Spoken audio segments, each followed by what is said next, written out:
नमस्कार मित्रों, स्वागत है आपका आपके चैनल गंगा मुहूर्त पर, जहां हम आपको धर्म और ज्योतिष से जुड़ी हुई महत्वपूर्ण जानकारियां प्रदान करते हैं। आज है 2 मई 2025, वैशाख मास है, शुक्ल पक्ष है, पंचमी तिथि है और दिन है शुक्रवार का। आज चंद्रमा मिथुन राशि में रहेंगे। आज मैं आपके साथ संतोषी माता व्रत कथा जो शुक्रवार के दिन होता है वो संपूर्ण आपके साथ शेयर करने वाली हूँ, जिसको सुनने मात्र से ही आपके समस्त दुख दूर हो जाएंगे। शुक्रवार के दिन माँ संतोषी का व्रत पूजन किया जाता है। इस पूजा के दौरान माता की आरती, पूजन तथा अंत में माता की कथा सुनी जाती है। आइए प्रेम सहित सुनते हैं माता संतोषी व्रत कथा। एक बुढ़िया थी, उसके 7 बेटे थे। 6 कमाने वाले थे जबकि एक निकम्मा था। बुढ़िया 6 बेटों की रसोई बनाती, भोजन कराती, उनमें से जो भी जूठन बचता वो 7वें बेटे को दे देती। एक दिन वह पत्नी से बोला, देखो मेरी माँ मुझ पर कितना प्रेम बरसाती है। वह बोली, क्यों नहीं, सबका जूठा तो तुम्हें ही खिलाती है। वह बोला, ऐसा नहीं हो सकता, मैं जब तक अपनी आंखों से ना देख लूँगा मानूंगा नहीं। बहू हंस कर बोली, तो देख लेना, तब तो मानोगे। कुछ दिन बाद त्यौहार आया। घर में 7 प्रकार के भोजन, चूरमे के लड्डू बने। वह जांचने के लिए सिर दुखने का बहाना कर पतला वस्त्र सिर पर ओढ़े रसोई घर में ही सो गया। वह कपड़े से सब देखता रहा। 6 भाई भोजन करने आए। उसने देखा माँ ने उनके लिए सुंदर सा आसन बिछाया, नाना प्रकार की रसोई परोसी, आग्रह करके उन्हें भोजन कराया। वह देखता रहा। 6 भोजन करके उठे तब माँ ने उनकी जूठी थालियों में से लड्डुओं के टुकड़े उठाकर एक लड्डू बनाया। जूठन साफ कर बुढ़िया माँ ने उसे पुकारा, बेटा 6 भाई ने भोजन कर लिया, अब तू भी बाकी है, तू भी आके खाना खा ले।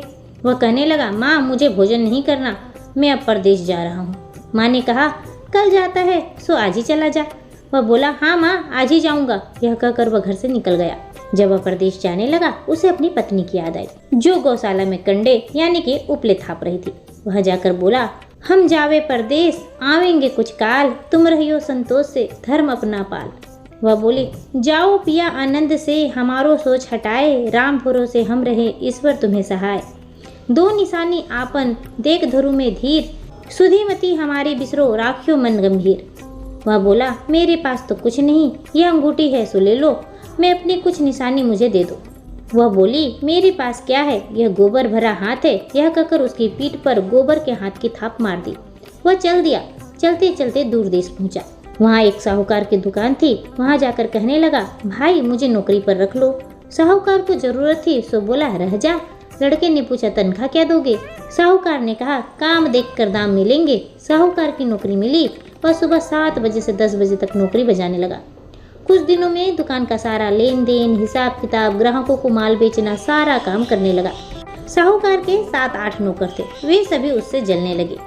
सेठ ने भी काम देखा और 3 महीने में उसे आधे मुनाफे का हिस्सेदार बना लिया। वह कुछ वर्ष में ही नामी सेठ बन गया और मालिक का सारा कारोबार उस पर छोड़कर चला गया। इधर उसकी पत्नी को सास ससुर दुख देने लगे। सारी गृहस्थी का काम कराकर उसे लकड़ी लेने जंगल भेजते। इसी बीच घर के आटे से जो भूसी निकलती उसकी रोटी बनाकर रख दी जाती और फूटे नारियल की नारेली में पानी। एक दिन वह लकड़ी लेने जा रही थी। रास्ते में बहुत सी स्त्रियां संतोषी माता का व्रत करती दिखाई दी। वह वहां खड़ी होकर कथा सुनने लगी और पूछा, बहनों तुम किस देवता का व्रत करती हो? उसके करने से क्या फल मिलता है? यदि तुम इस व्रत का विधान मुझे समझा कर कहोगे तो तुम्हारा बहुत ही एहसान मानूंगी। तब उनमें से एक स्त्री बोली, सुनो, यह संतोषी माता का व्रत है। इसके करने से निर्धनता, दरिद्रता का नाश होता है और जो कुछ मन में है कामना हो संतोषी माता की कृपा से पूरी होती है। तब उसने उससे व्रत की विधि पूछी।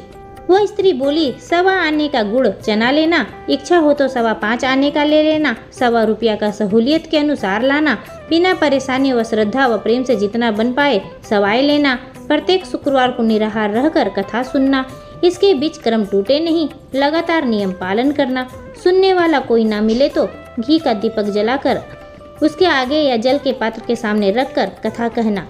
जब कार्य सिद्ध न हो तो नियम का पालन करना और जब कार्य सिद्ध हो जाए तो व्रत का उद्यापन करना। यदि किसी ग्रह के खोटे भी हो तो माता वर्ष भर में कार्य सिद्ध करती है। फल सिद्ध होने के बाद उद्यापन करना चाहिए, बीच में उद्यापन नहीं करना चाहिए। उद्यापन में 2.5 सेर आटे का खाजा तथा इसी परिणाम से खीर और चने का साग करना चाहिए। 8 लड़कों को भोजन कराना चाहिए। जहाँ तक मिले देवर, जेठ, भाई बंधु के ना हो तो रिश्तेदार और पड़ोसियों से बुलाना, उन्हें भोजन कराना, यथाशक्ति दक्षिणा देना और माता के पूरे नियम को पूरा करना। एक बात का ध्यान अवश्य रखना, इस दिन खटाई नहीं खाना। यह सुन बुढ़िया के लड़के की बहू भी चल दी। रास्ते में लकड़ी की बोझ को बेच दिया और उन पैसों से गुड़ चना ले माता के व्रत की तैयारी करके आगे चली और सामने मंदिर देखकर पूछने लगी, यह मंदिर किसका है? सब कहने लगे, संतोषी माता का मंदिर है। यह सुनकर माता के मंदिर में जाकर चरणों में लौटने लगी। दिन हो विनती करने लगी, माँ मैं निपट अज्ञानी हूँ, व्रत के कुछ नियम भी नहीं जानती, मैं दुखी हूँ। हे माता जगत जननी, मेरा दुख दूर करो, मैं तुम्हारी शरण में हूँ। माता को दया आई। एक शुक्रवार बीता कि दूसरे को उसके पति का पत्र आया और तीसरे शुक्रवार को उसका भेजा हुआ पैसा पहुंचा। यह देख जेठ और जेठानी मुँह सिकोड़ने लगे। लड़के ताने देने लगे, काकी के पास पत्र आने लगे हैं, रुपया आने लगा है, अब तो काकी की खातिरदारी बढ़ेगी। बेचारी सरलता से कहती, भैया कागज आवे, रुपया आवे, हम सबके लिए अच्छा है। ऐसा कहकर आंखों में आंसू भरकर संतोषी माता के मंदिर में मातेश्वरी के चरणों में गिरकर रोने लगी। माँ मैंने तुमसे पैसा कब मांगा है? मुझे पैसे से क्या काम है? मुझे तो अपने सुहाग से काम है, मैं तो अपने स्वामी के दर्शन को मांगती हूँ। तब माता ने प्रसन्न होकर कहा, जा बेटा तेरा स्वामी आएगा। यह सुनकर खुशी से बावली होकर घर में जाकर काम करने लगी। अब संतोषी माँ विचार करने लगी, इस भोली भाली पुत्री से तो मैंने कह दिया कि तेरा पति आएगा, लेकिन कैसे? वह तो इसे याद भी नहीं करता। उसे याद दिलाने को मुझे ही जाना पड़ेगा। इस तरह माता जी उस बुढ़िया के बेटे के पास जाकर स्वप्न में प्रकट हो कहने लगी, साहूकार के बेटे सो रहा है या जागता है? वह कहने लगा, माता सोता भी नहीं जागता भी नहीं हूँ, कहो क्या आज्ञा है? माँ कहने लगी, तेरे घर बार कुछ है कि नहीं? वह बोला, मेरे पास तो सब कुछ है, माँ बाप है, बहू है, क्या कमी है? माँ बोली, भोले पुत्र तेरी बहू घोर कष्ट उठा रही है, तेरे माँ बाप उसे परेशानी दे रहे हैं, वह तेरे लिए तरस रही है, तू उसकी सूध ले ले। वह बोला, हाँ माता जी यह तो मालूम है, परंतु जाऊँ तो कैसे? परदेश की बात है, लेन देन का कोई हिसाब नहीं, कोई जाने का रास्ता नहीं आता, कैसे चला जाऊँ? माँ कहने लगी, मेरी बात मान, सवेरे नहा धोकर संतोषी माता का नाम लेकर घी का दीपक जला, डांडवत कर दुकान पर जा बैठ। देखते देखते सारा लेन देन चुक जाएगा, जमा का माल बिक जाएगा, सांझ होते होते धन का भारी ढेर लग जाएगा। सुबह जब वह जागा तो उसने अपने सपने की बात सभी आसपास पड़ोसियों को बताई। सभी हंसने लगे, कहने लगे कि भाई सपने की बात है, झूठ भी हो सकती है। पर उसमें एक बूढ़ा व्यक्ति था जो उसे समझाने लगा कि नहीं, अगर तुम ऐसा करते हो तो उसमें तुम्हारा क्या जाता है। अब बूढ़े की बात मानकर वह नहा धोकर संतोषी माता को डांडवत कर घी का दीपक जलाकर दुकान पर जाकर बैठा। थोड़ी देर में देने वाले रुपया लाने लगे, लेने वाले हिसाब लेने लगे। कोठे में भरे सामान के खरीदार नगद दाम पे सौदा करने लगे। शाम तक धन का भारी ढेर लग गया। मन में माता का नाम ले, चमत्कार देख प्रसन्न हो घर जाने के वास्ते गहना कपड़ा सामान खरीदने लगा। यह काम से निपट तुरंत घर को रवाना हुआ। उधर उसकी पत्नी जंगल में लकड़ी लेने जाती, लौटते वक्त माता जी के मंदिर में विश्राम करती। वह तो उसके प्रतिदिन रुकने का जो स्थान ठहरा। धूल उड़ती देख वह माता से पूछती, हे माता यह धूल कैसे उड़ रही है? माता कहती, हे पुत्री तेरा पति आ रहा है, अब तू ऐसा कर लकड़ियों के 3 बोझ बना ले, एक नदी के किनारे रखना, दूसरे मेरे मंदिर पे और तीसरा अपने सिर पर। तेरे पति को लकड़ियों का गट्ठर देख मुंह पैदा होगा, वह यहाँ रुकेगा, नाश्ता पानी खाकर माँ से मिलने जाएगा। तब तू लकड़ियों का बोझ उठाकर जाना और चौक में गट्ठर डालकर जोर से आवाज लगाना, लो सासू जी लकड़ियों का गट्ठर लो, भूसी की रोटी दो, नारियल के खेपड़े में पानी दो, आज मेहमान कौन आया है। माता जी से बहुत अच्छा कहकर वह प्रसन्न मन से लकड़ियों के 3 गट्ठर बनाई, एक नदी के किनारे पर, एक मंदिर के पास रखा। इतने में मुसाफिर आ पहुंचा। सूखी लकड़ी देख उसकी इच्छा उत्पन्न हुई, अब हम यहीं पर विश्राम करें, भोजन बनाकर खा पीकर गांव जाएंगे।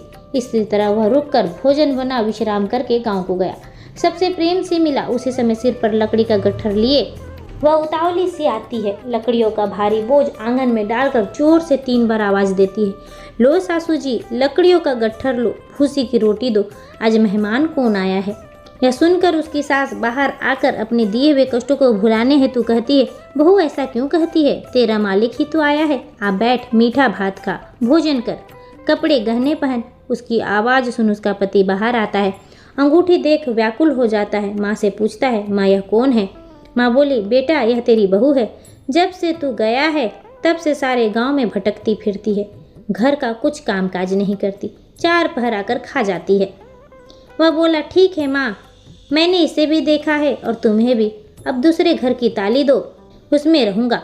माँ बोली, ठीक है, जैसे तेरी मर्जी। तब वह दूसरे मकान की तीसरे मंजिल का कमरा खोलकर सारा सामान जमाया। एक दिन में राजा के महल जैसा ठाट बाट बन गया।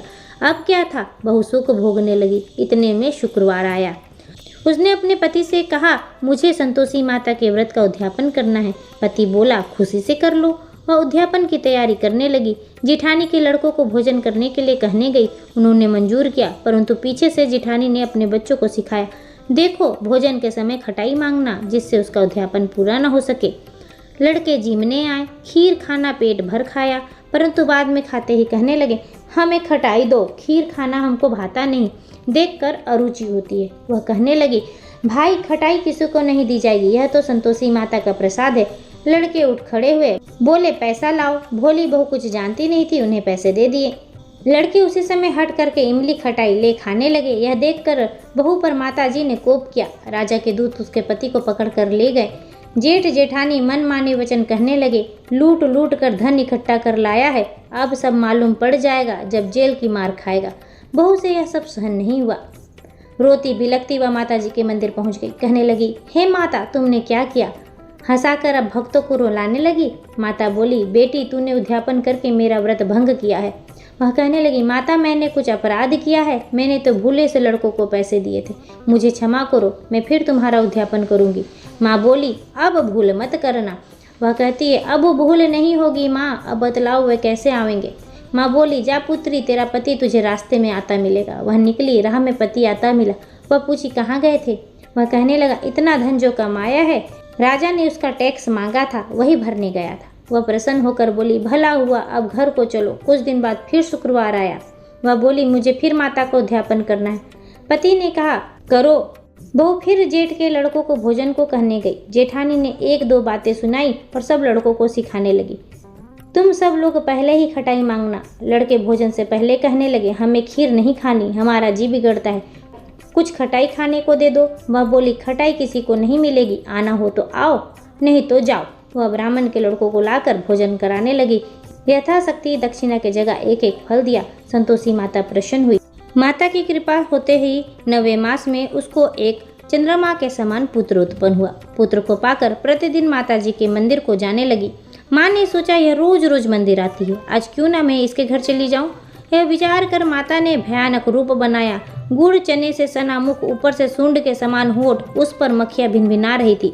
देहली पर पैर रखती हुई उसकी सास चिल्लाई, देखो रे, कोई चुड़ैल डाकनी चली आ रही है, लड़को इसे भगाओ, नहीं तो किसी को खा जाएगी। लड़के भगाने लगे, चिल्लाकर खिड़की बंद करने लगे।